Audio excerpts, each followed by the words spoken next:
Finally ready হয়ে গেছি, দেখো এখন পুজো দিতে যাবো। আর দেখো শাড়ি পরেছি, তো আমারই কালেকশান, সত্যি বলছি, মানে আমার জন্য না, আমার এই মানে শাড়িটা এত সুন্দর, এত মোলায়েম আর এত ভালো শাড়িটা। দেখো দেখো শাড়িটা পরেছি, তো দেখো। আর হচ্ছে এখন পুজোটা দেবো, চলো পুজোটা দিতে যাই, সাথে দেখো, দেখতে থাকো। তো এখানে বোন বাটাটা সাজিয়ে নিয়েছে, ফল প্লাস্টিকে নিয়েছে, কেন যেহেতু ফুল আর ঘটি দিয়ে তা বোনও পুজো করেছে, কারণ বোন যেহেতু শিবরাত্রিতে পুজো করেনি, তাই বোনও বললো দিদি নীল পুজো জানি মায়েদের, তা আমি করবো, কেন পুজো কোনোদিনও নির্দিষ্ট কারণ না, পুজো সবার। তাই ও পুজো করলো আমার সাথে সাথে। আমি শাড়ি পরে, দেখো আমি তো শাড়ি পরি না, আর আমি শাড়ি পরে মানে একটু আমার প্রবলেম আছে, যেহেতু আমার অভ্যাস নেই। তো শাড়িটা তো খুব ভালো ছিল, আমি পরে খুব আরাম পেয়েছি। আর গঙ্গায় স্নান করে আসলাম, মানে সত্যি বলছি। তো প্রথমে ভেবেছিলাম খালি পায়ে যাব, তো একদম মানে পায়ে মানে লাগছিলো বলে, তার জন্য বোন বললো ঠিক আছে এমনি হাওয়াই চটি পরে গেলে কোনো অসুবিধা হয় না। তো মানে চামড়ার চটি পরতে নেই পুজো দিতে গেলে, তো জন্য এমনি হাওয়াই চটিটা পরে নিয়ে তো যাচ্ছি মন্দিরের উদ্দেশ্যে। আর ছেলেকে নিয়ে নিলাম, ছেলেকে সাথে করে নিয়ে নিলাম, বললাম বাবা চ, ও খেলায় ব্যস্ত ছিল, তো ওকে ডেকে নিয়ে নিলাম আমরা। তো হ্যালো গাইস, এখন আমরা পুজো দিতে যাচ্ছি।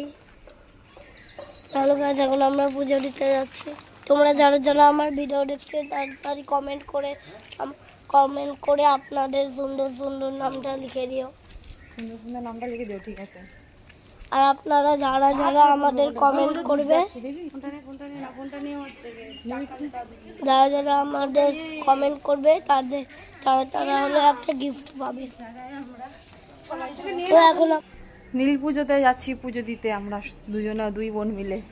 একজন দেবে, চলে যাচ্ছে, সবাই দিচ্ছে, ঠাকুর করে নামে আমরাও দিচ্ছি পুজো। আমার দিদিতে দেয়, এবার আমিও করছি। তারপরে মন্দিরে চলে এসেছি, তো মন্দিরে নাকি সেই 3:30 থেকে পুরোহিত নেই। আমি গেছিলাম 5:30টায়।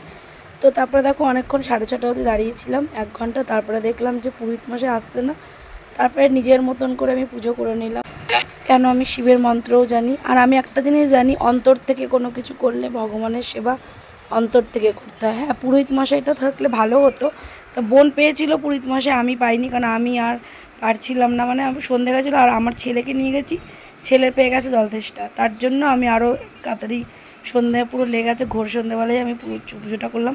আর একটু রাতে করতাম, কিন্তু যেহেতু বাচ্চা কাচ্চা নিয়ে, তো সেজন্য তো মন থেকে ভক্তি করে ফুল ফল দুধ মিষ্টি সব কিছু দিয়ে পুজো দিলাম ভগবানকে, ধূপকাঠি মোমবাতি দিয়ে, কোনো কিছু ত্রুটি করিনি। মানে জানি না, ভগবানকে বলেছি ভগবান তোমার পুজো আমি জানি না, আর আমি জানি শিবের পুজোয় যে মহাদেবের পুজোতে মহাদেব অল্পতে অনেক তুষ্ট হন, উনি রুষ্ট হন না, উনি সবসময় ভালোর সাথে আছে। তো সেটাই ভগবানকে বলি, ভগবান জীবনে এত কষ্ট পাচ্ছি, কোনোদিন অধর্ম করিনি, অসৎ পথে যাইনি, এরমভাবে যেন থাকতে পারি, ঠিক আছে। সবার ভালো কামনাই চাই, আমার কেউ শত্রু না, আমি কাউকে কোনোদিনও শত্রু মনে করি না, কিন্তু আমাকে যদি কেউ মানে কোনো কিছু অশ্লীলেশ বা অবান্তক বলে, তাকে আমি ছেড়ে দিই না, এটাই আমি, কেন আমি কোনোদিনও কারোর খারাপ চাই না। আর আমাকে কেউ যদি বাজে কথা বলে, তাকে আমি ছেড়ে দিই না, আমার সামনে পেছনে কে কী বললো তার দরকার নেই, ভগবানকে অন্তর থেকে ডাকি। মায়ের কথা খুব মনে পড়ছিল, কারণ এই দিনগুলো আসলে আমার খুব মাকে মনে পড়ে, কেন ছোটোর থেকে মাকে দেখেছি আর মায়ের থেকেই শিখেছি পুজো আশ্রা রান্না সংসার করা, সব কিছু কষ্ট সহ্য করা সবই আমার মা, কারণ আমার মা এমন কোনো কাজ নেই যে আমাকে শিখিয়ে রেখে যায়নি। তার জন্য আমার জীবনে যতটা সব কিছু, এই যে আজকে মানে বিয়ের পর থেকে 7খানা বছরে মনে পড়ে না কোনো দিন আমি মানে ঠিক মতো আছি, কিন্তু আমি সব দিন হ্যাপিভাবে থাকি, নিজের পরিবারকে নিয়ে, নিজের স্বামী যত কষ্টই হোক স্বামীর পাশে আছি, স্বামী বিপদে আমি স্বামীকে উদ্ধার করেছি, এটা আমার বলতে কোনো দ্বিধা নেই। তো তারপরে পুজো শেষ, বাড়ি চলে এসেছি।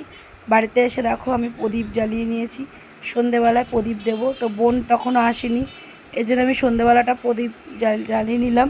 আর এই প্রদীপটা দিয়েই আমি সম্পূর্ণ করলাম ভিডিওটা। তো তোমরা সবাই ভালো থেকো, তোমরা কে কে পুজো করেছো কমেন্ট হবেই জানিও, আর সবাই ভালো থেকো। আর এই ভিডিওটা এটুকুনি থাকলো, সবাই খুব খুব ভালো থেকো, ভগবানের কাছে এটুকুনি আমি তোমাদের জন্য চাইলাম। তো চলো ভিডিওটা শেষ করে দিলাম, টাটা।